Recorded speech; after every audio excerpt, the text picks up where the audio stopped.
Dubayda cho'l bag'rida qurilayotgan yangi villa community. Mahallaga e'tibor bering o'rtoqlar. Shunaqa go'zal, shunaqa chiroyli. Mana bu suvlar, qayiqlar.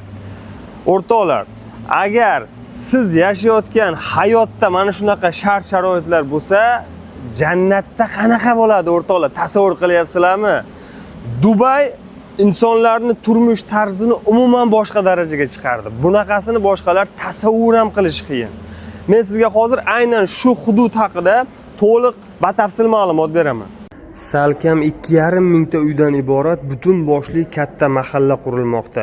Bu yerda eng arzon uylarning boshlang'ich narxi 800 ming dollardan. Tasavvur qilyapsizlarmi, qanaqa katta proyekt o'rtoqlar? Bunaqangi katta loyihani amalga oshirish uchun qanaqa katta jur'at kerak? Sababi o'rtoqlar, Damak qurilish kompaniyasi proyekti nomi Islands birinchi bosqichida 24 soat ichida 3100 ta uy sotilgandi. Jami qiymati 2 milliard 700 million dollar.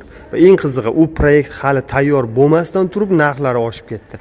Va bu yerda narx yana ham tezroq o'sishi kutilmoqda va sotilishi yana ham tezroq bo'ladi. Sababi bu yerda uylar soni kam, bundan tashqari narxlar ancha arzon.